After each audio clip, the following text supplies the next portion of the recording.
Did you know that you can upload documents to ChatGPT and then ask ChatGPT questions about it? This is one of my favorite ways to use ChatGPT, and I'm always surprised at how many people don't realize that you can do that. If you have the paid plan of ChatGPT and you have the paid tiers, you don't need the $200 one. Let's just be real. Then you have the ability to add documents in your chat. Now, there's two ways that you can actually do this. You can do it in the actual chat just by clicking the little paperclip icon and either link up to Google Drive or upload your document directly, whatever you want to do there. Or if you need to upload a document that you think you're going to have to reference a lot, like for example, a marketing strategy or something like that, create a project in ChatGPT. This is a new feature. Create a project for the brand that you're working on, whether it's your brand or a client's brand, and upload all those documents to the project files. That means that anytime that you have a chat, you can easily direct ChatGPT to reference that document. So what can you do with these documents? Well, once they're uploaded, you can pretty much do whatever. One of my favorite things to do, for example, is when I'm writing a blog recapping a bunch of statistics, for example, 25 predictions for the roofing industry in 2025 or something like that.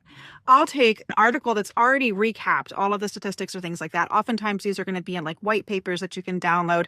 And usually they're really, really big documents, like 20, 30 pages.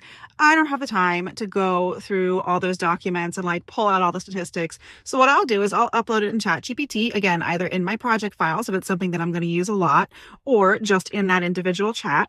And I'll ask it to go through and pull out every single statistic in that book.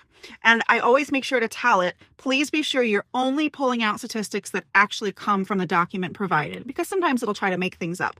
So once I have that list of statistics, and this is amazing, guys, because like this would have taken me at least 20 to 30 minutes to go through each page and try to pull out every statistic.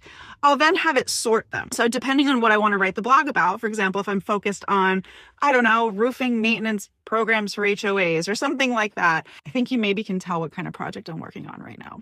I'll go in and I'll ask it to sort it by any statistics that might be relevant for that topic that I'm working on.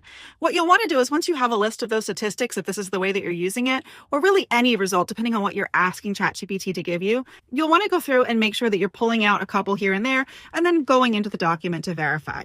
Another way you can get a head start on this is actually ask it to give you the sources from the document where that statistic was found, for example. And it'll often provide a little link that you can then click on, and it's going to open it up in the actual place in the document where it found it, or give you kind of the reference for where to look for it. So that's a really helpful thing to do. You can ask it to do that directly if you want, but oftentimes it'll just give it to you if you ask it to confirm that everything that it gave you came from the documents provided. There's so many ways you can use this, guys. Let me know in the comments if you tried this and what ways you're actually using this document upload feature in ChatGPT.